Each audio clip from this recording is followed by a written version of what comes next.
Friends, welcome and welcome back to our channel SS stories. तो friends, आज हम लेकर आए हैं आपके लिए एक ऐसी कहानी जिसे सुनकर आपकी भी आंखें नम हो जाएंगी। तो आइए बढ़ते हैं कहानी की ओर। लेकिन हाँ, अगर आपको कहानी अच्छी लगे तो हमारे चैनल को सब्सक्राइब जरूर कर दें, साथ ही वीडियो को लाइक कर दें और शेयर भी। आइए चलते हैं अब कहानी की ओर। यह कहानी है श्याम सुंदर जी और उनके बच्चों की। श्याम सुंदर जी बहुत ही आत्म स्वाभिमानी व्यक्ति थे।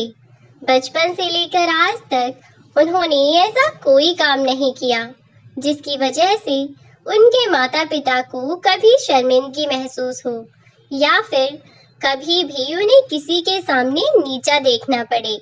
यहाँ तक कि श्याम सुंदर जी ने कभी भी माता पिता को खुद भी उल्टा जवाब तक नहीं दिया और वह हमेशा ही यही सोचते थे कि मैं जीवन में कभी भी ऐसा कोई काम ना करूं जिसके कारण मेरे माता पिता को कभी भी किसी भी तरह की कोई भी परेशानी झेलनी पड़े और मेरे कारण उनकी कोई बदनामी हो। वह हमेशा ही इस बात का बहुत ख्याल रखते थे और बड़े होने के बाद उनके माता पिता ने अपनी इच्छा से एक लड़की देखकर उनकी शादी करवा दी थी।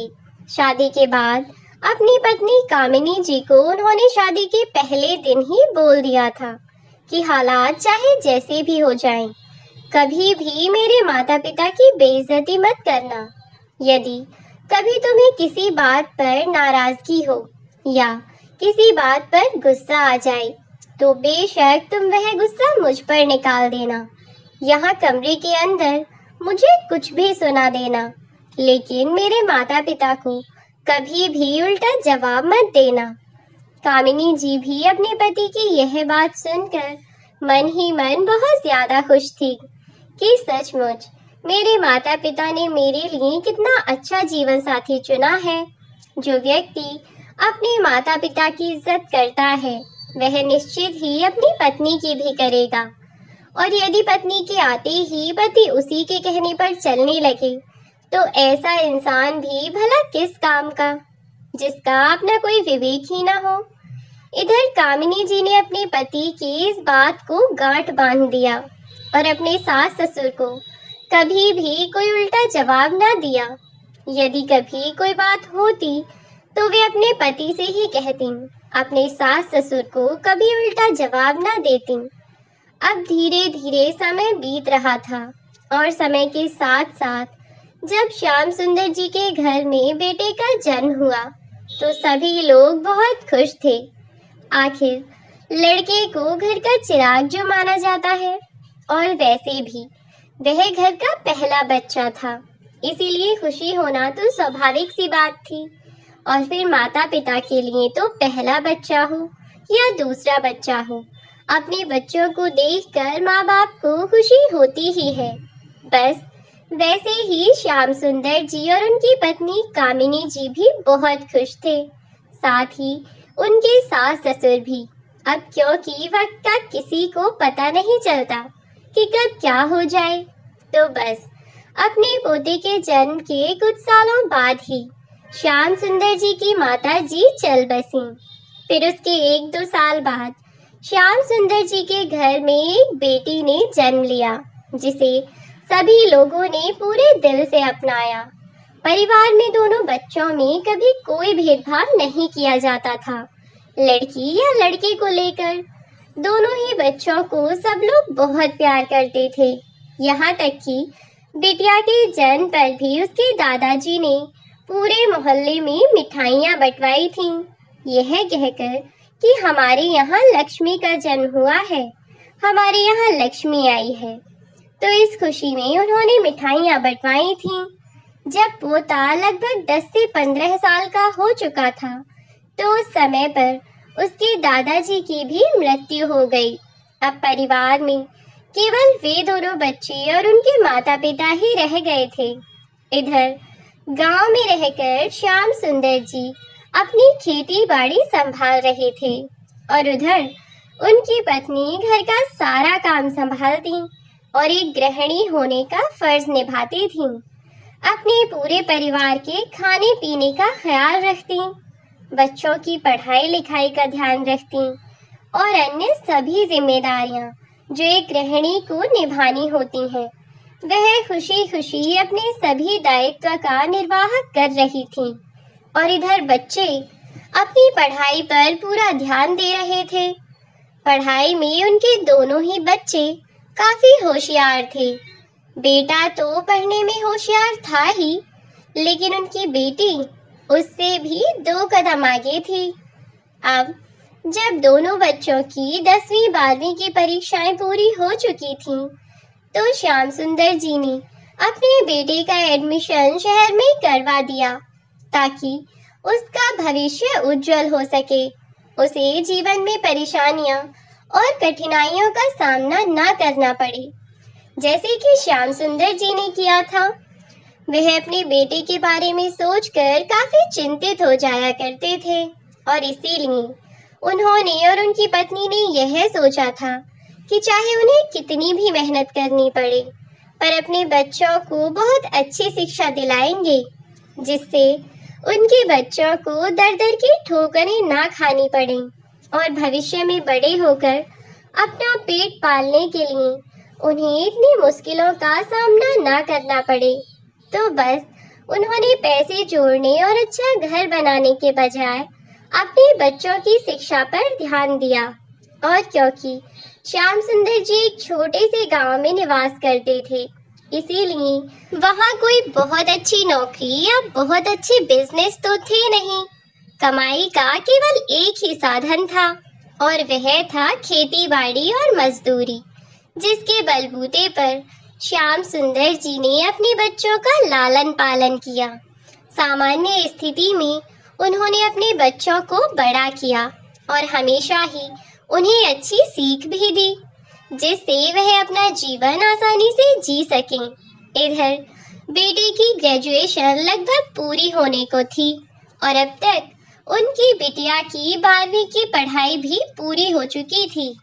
श्याम सुंदर जी ने अपनी बेटी से पूछा कि वह क्या पढ़ाई करना चाहती है और यदि उसे शहर जाकर बड़े कॉलेज में पढ़ाई करनी है तो श्याम सुंदर जी उसका दाखिला भी वहीं करवा देंगे। शुरू में तो उसे भी लगा कि हाँ, यहाँ इतने अच्छे कॉलेज नहीं हैं, तो मेरी पढ़ाई अच्छे से नहीं हो पाएगी, इसीलिए मुझे शहर जाना ही होगा। लेकिन जब वह एक बार शहर चली गई तो श्याम सुंदर जी और कामिनी जी, जो कि गांव में दोनों अकेले रह गए थे, जब भी वह उनसे फोन पर बात करती तो उसे एहसास होता कि वह दोनों कितने अकेले हो गए हैं। उनके बच्चों के बिना उनका मन भी नहीं लगता, लेकिन क्या करें, बच्चों का भविष्य बेहतर बनाने के लिए उन्हें अपने बच्चों को खुद से दूर भी रखना पड़ा।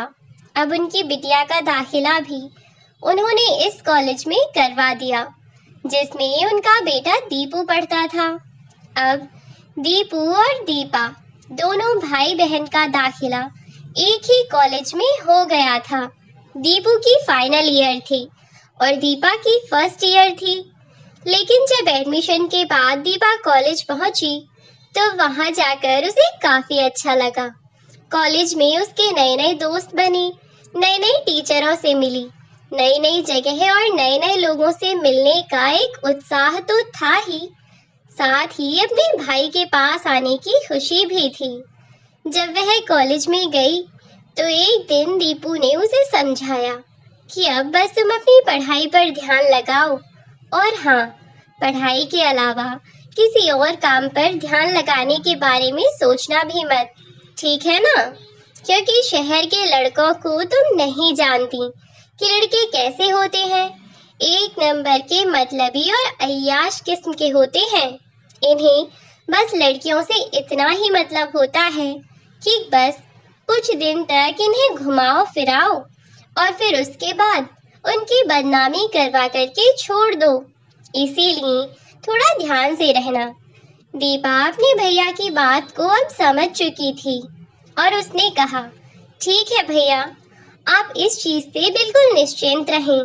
मैं शहर में केवल पढ़ाई करने के लिए ही आई हूँ और मैं इन सब चीजों से बहुत आगे हूँ भैया। मुझे जो करना है इन सब फालतू की बातों पर ध्यान देने का मेरे पास समय ही नहीं है। अब आप भी अपनी पढ़ाई पर ही ध्यान दीजिए, ठीक है? माँ पापा ने हम दोनों को शहर से बाहर पढ़ाई करने भेजा है। उम्मीद है भैया कि आप समझ रहे होंगे कि मैं क्या कह रही हूँ। इतना कहकर दीपा अपने हॉस्टल में चली गई और दोनों भाई बहन एक दूसरे का ध्यान रखते और ऐसे ही देखते देखते कब एक साल बीतने को आया पता ही नहीं चला। इधर दीपा लगभग हर दूसरे हफ्ते अपने घर आया जाया करती थी क्योंकि उसे अपने माँ बाप का अकेलापन बहुत खलता था। लेकिन उसकी मजबूरी थी कि अपने भविष्य को बेहतर बनाने के लिए उसकी आंखों में जो सपने थे उन्हें पूरा करने के लिए उसे शहर तो जाना ही था। इसीलिए वह मजबूरी में ही शहर आई भी थी। लेकिन माँ बाप का ख्याल भी था उसे। उसका भाई भी जब शहर में एक जगह दोनों भाई बहन रह रहे थे तो बहन भाई साथ में घर चले जाते थे। अब तो चाहे हफ्ते 15 दिन बाद ही सही, लेकिन अपने बच्चों के आने की आस में दोनों माता पिता बड़े खुश रहा करते थे। अब एक दिन अचानक कामिनी जी की तबीयत खराब हो गई और जब तक घनश्याम जी उन्हें पास के एक अस्पताल लेकर पहुंचे तब तक बहुत देर हो चुकी थी और इसीलिए अब वे कामिनी जी को नहीं बचा सके। अब तो घनश्याम जी पूरी तरह से अकेले हो गए थे। एक पत्नी ही तो थी उनका सहारा, जिनके सहारे वह अपना जीवन अपने बच्चों के बिना भी गुजार रहे थे। लेकिन अब तो उनके बच्चे भी उनके पास नहीं थे और सबसे बड़ी बात कि उनकी वह जीवन संगिनी जिन्होंने अब तक जीवन के हर उतार चढ़ाव में उनका साथ दिया, हर परिस्थिति में उनके साथ डटकर खड़ी रहीं, आज उनकी वह जीवन संगिनी उन्हें हमेशा हमेशा के लिए अकेला छोड़कर चल बसी थी। जब दोनों बच्चों को यह पता चला तो वह दौड़े चले आए अपने माँ बाप के पास और आकर देखा तो माँ तो उनकी अब केवल उन्हें आखिरी दर्शन देने को ही अब तक वहां थी।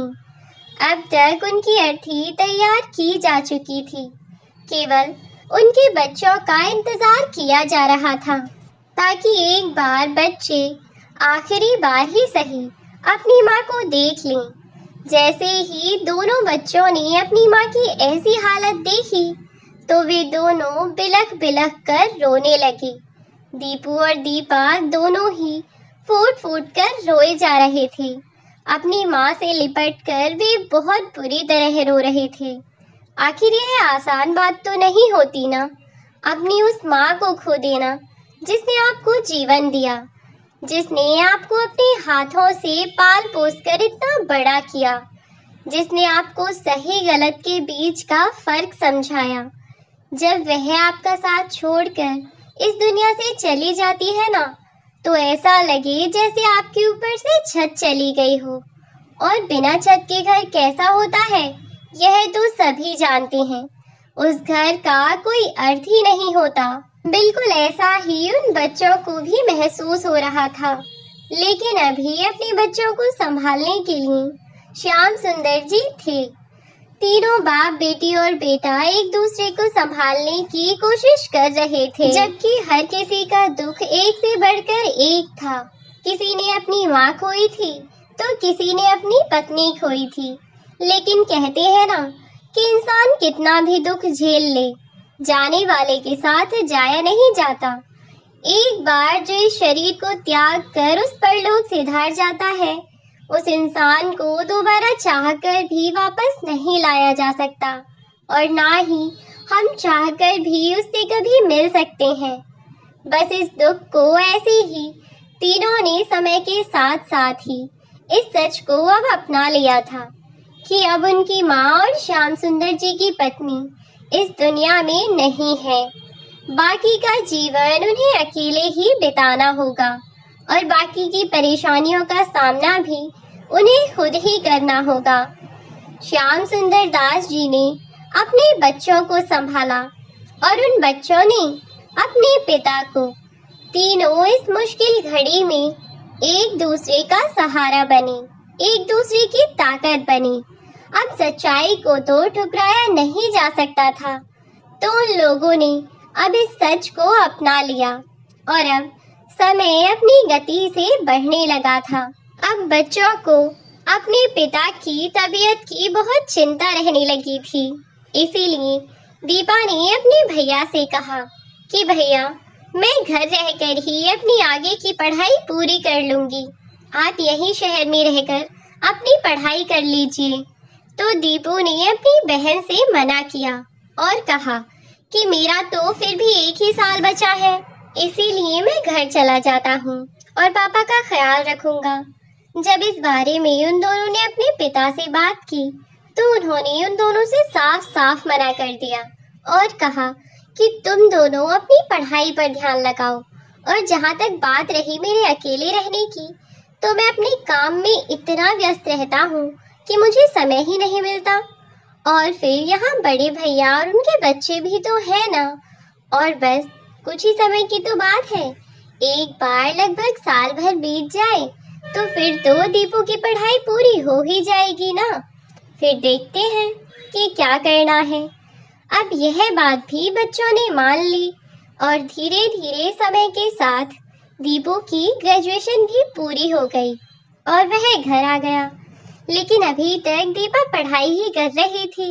इधर दीपू घर पर आ गया था तो दीपा पूरी तरह से निश्चिंत हो चुकी थी कि अब उसके पिता को कुछ नहीं झेलना पड़ेगा, क्योंकि उसका भाई उनके साथ है, तो वह अपने पिता का पूरा ध्यान रखेगा।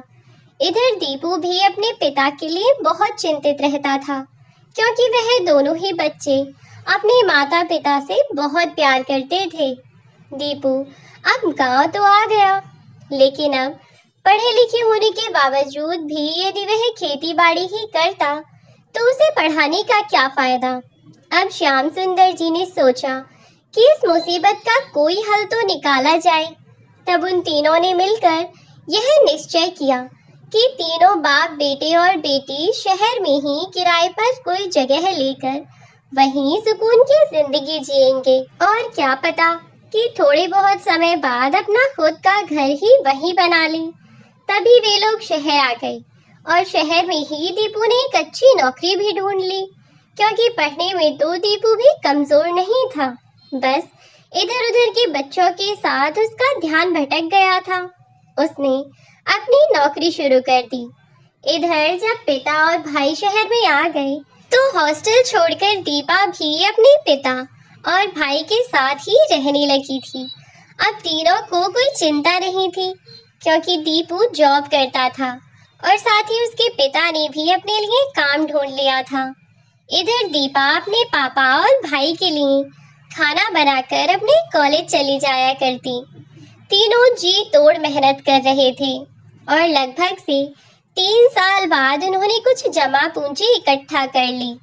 दीपू ने अपने पिता से मना किया कि वह काम ना करे, तो इसीलिए उन्होंने अपने बेटे को नहीं बताया।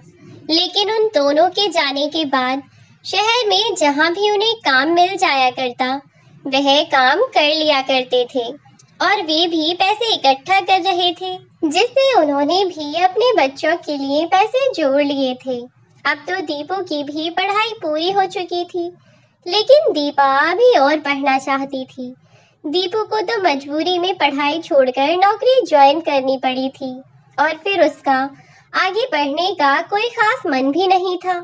ग्रेजुएशन के बाद ही उसे ठीक जॉब मिल गई थी और दीपा पढ़ाई कर रही थी, और इधर उन लोगों ने शहर में ही एक छोटा सा मकान ले लिया, जो कि अभी 1 मंजिल ही बना हुआ था।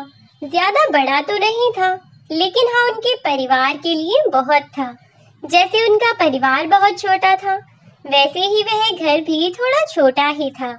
अब जब घर ले लिया तो श्याम सुंदर जी ने अपने बेटे की शादी के बारे में सोचा, क्योंकि अब उसकी शादी की उम्र थी। हालांकि वह अभी मना करता था, लेकिन श्याम सुंदर जी ने सोचा कि वह अपने रहते ही अपने बच्चों के हाथ भी पीले कर दें और अपनी जिम्मेदारियों से मुक्त हो जाएं। इसीलिए उन्होंने अपने बेटे की शादी कर दी। दीपू ने भी ज्यादा जिद नहीं की और मान गया। तब दीपू की शादी के बाद नई बहू घर आई और घर की जिम्मेदारियों को संभालने में दीपा बिल्कुल भी परेशान नहीं करती थी, ना ही कभी उससे बहस करती थी। लेकिन अब दीपा अपनी अच्छी नौकरी की तैयारी कर रही थी, इसीलिए उसे पढ़ाई के लिए समय चाहिए था।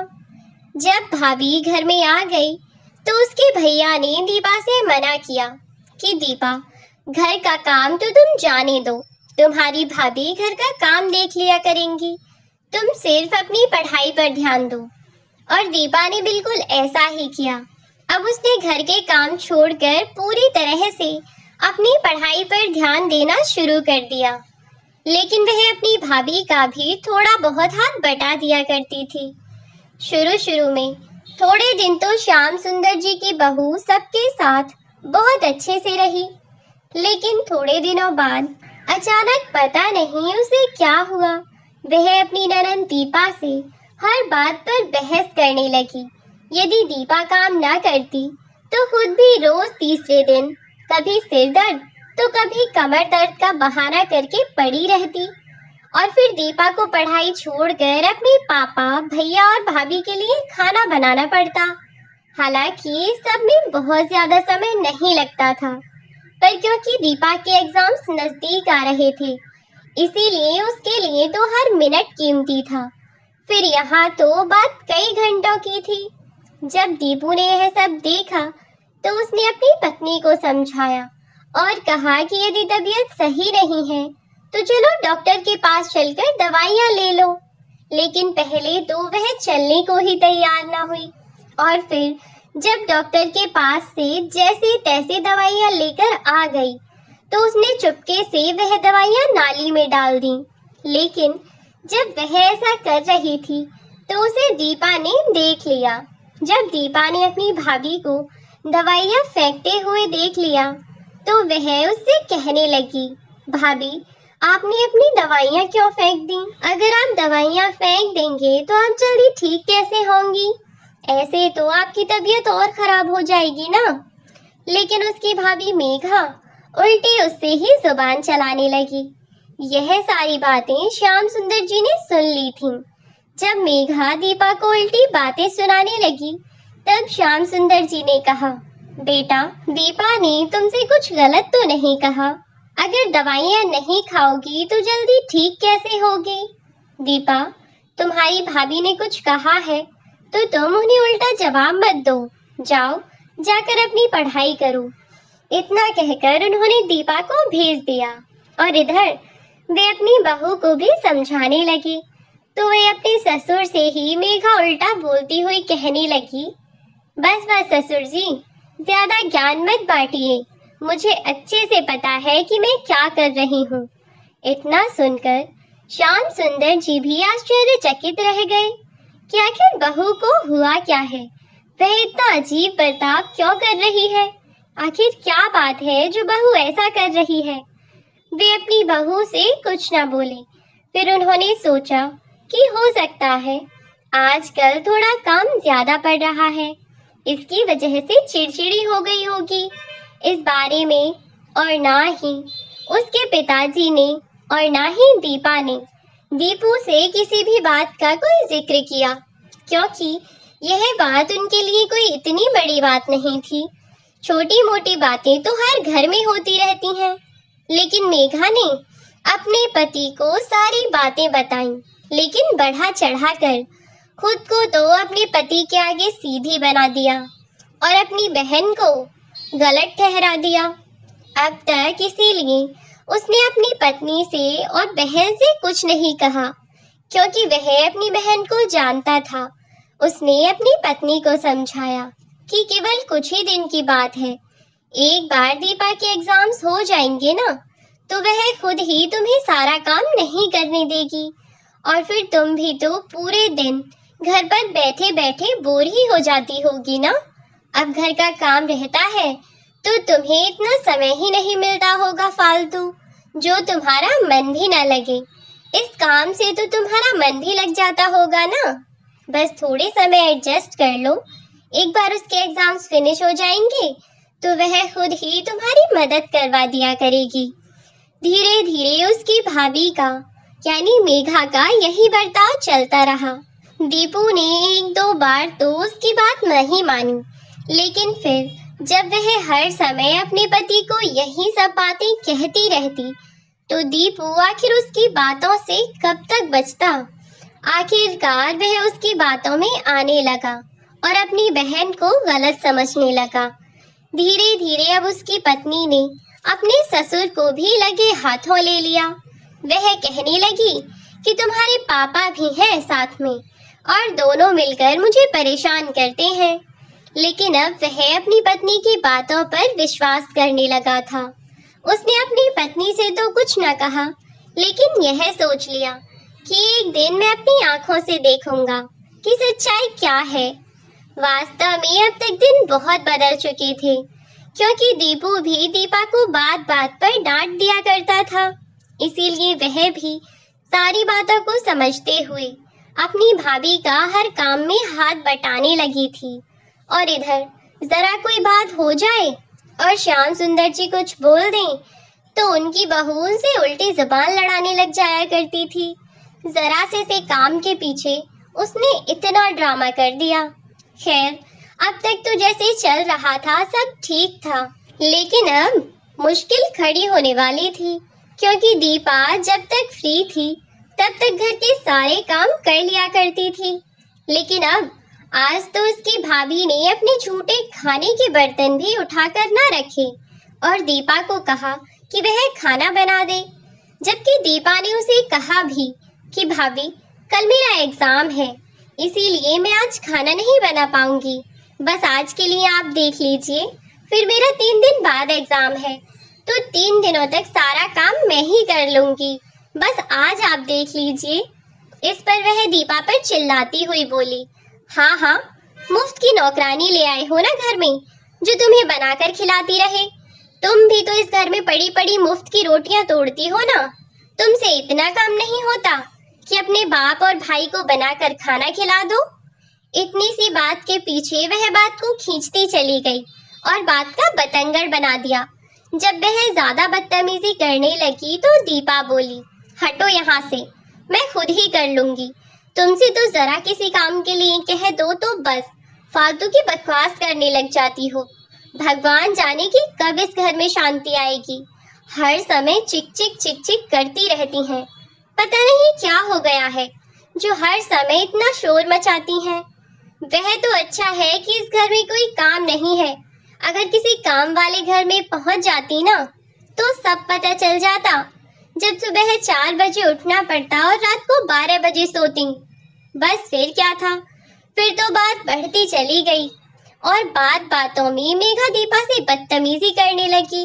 उसे उल्टी सीधी गालियां सुनाने लगी, जिस लड़की ने आज तक किसी की भी गालियां नहीं सुनी थी, जिससे आज तक कभी उसके घर में किसी ने बदतमीजी नहीं की थी।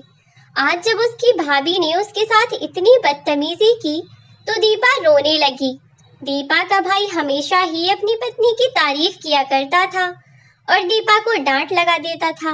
इसीलिए आज दीपा ने अपना फोन रिकॉर्डिंग पर लगाकर वहीं छोड़ दिया और यह उसने बहुत अच्छा काम किया था। लेकिन अब जब उसकी भाभी उसे उल्टी सीधी गालियां सुनाने लगी तो श्याम सुंदर जी को बीच में बोलना पड़ा। लेकिन आज तो जैसे उनकी बहू अपने होश में ही नहीं थी। जैसे ही श्याम सुंदर जी ने कहा कि बहू तुम होश में तो हो, क्या बके जा रही हो? तुम्हें इतना दिखाई नहीं दे रहा है कि तुम्हारी ननंद है, वह रिश्ते में तुमसे बड़ी है और तुम इससे इतनी बदतमीजी कर रही हो। इसने आज तक तुम्हें तू भी नहीं कहा और तुम इसे गालियां सुना रही हो। आखिर किस गलती की सजा दे रही हो इस बेचारी को? रोज तो घर का सारा काम करती है और फिर अगर एक दिन तुम कर लोगी तो कौन सी आफत आ जाएगी? कल इसका एग्जाम है, क्या एक दिन तुम खाना नहीं बना सकती? इस पर वह अपने ससुर को ही बातें सुनाने लगी और बोली, अच्छा बेटी पर इतना ही तरस आ रहा है तो खुद खाना क्यों नहीं बना लेता बुड्ढे? वह चौंकते हुए बोले, यह क्या बदतमीजी है बहू? तुम मुझसे ऐसे कैसे बात कर रही हो? तब वह बोली, क्यों, मैंने अभी तो तुझे गालियां दी भी नहीं है। बुढ़े ही तो कहा है, और क्या तू जवान है? बुढ़े को बुढ़ा ना कहूँ तो क्या कहूँ? ज्यादा ही बेटी पर तरस आ रहा है तो तू कर ले घर का काम। अब तक दीपा तो रोती रोती वहां से जा चुकी थी, क्योंकि उसे इतना अपमानित आज तक कभी महसूस नहीं हुआ जितना आज उसे अपमान सहना पड़ रहा था। इसीलिए वह रोती रोती अपने कमरे में चली गई। और इधर जब श्याम सुंदर जी की बहू बार बार उनसे यही कही जा रही थी कि मैं तो कुछ नहीं करूंगी, या तो खुद कर ले या अपनी बेटी से कह दे कि वह कर लेगी, ज्यादा ही तरस आ रहा है तो खुद झाड़ू पोछा कर दे। तब श्याम सुंदर जी खुद ही घर में पोछा लगाने लगे कि इतनी ही देर में दरवाजे पर दीपू आ गया और उसने अपने पिता को जब पोछा लगाते हुए देखा कि उसकी पत्नी वहां खड़ी खड़ी अपने ससुर को बता रही है कि पोछा सही से लगाओ, अभी उस जगह पोछा नहीं लगा। यह सब देखकर दीपू बौखला गया और गुस्से में चिल्लाता हुआ बोला, मेघा, यह क्या कर रही हो तुम? और बाबूजी, आप यहाँ? आपको पोछा लगाने की क्या जरूरत है? क्या घर में कोई नहीं है आपके अलावा? आपसे यह सब काम करने के लिए किसने कहा है? श्याम सुंदर जी अपनी गर्दन झुकाए हुए वहां से चले गए और कुछ न बोले। यह सब देखकर आज दीपू का मन बहुत व्याकुल हो गया था और वह सोचने पर मजबूर था कि क्या वह सही था? अब तक जो वह सोच रहा था, क्या वह सच था या फिर बस यूं ही उसकी पत्नी ने उसके दिमाग में झूठ भर दिया था? बस सब कुछ ठीक ठाक चल रहा था। अब जब दीपू सब कुछ देख ही चुका था तो भला वह अपनी पत्नी की बातों में कैसे आ जाता कि तभी उसने दीपा को आवाज लगाई, लेकिन शायद दीपा ने उसकी आवाज नहीं सुनी। तब वह अपनी पत्नी से बोला, दीपा कहाँ गई है? तब उसने अपने कंधे मटकाते हुए कहा, मुझे क्या पता, तुम्हारी बहन तो ऐसे ही घूमती रहती है, पढ़ती कम है और इधर उधर मटर गश्ती करती फिरती है।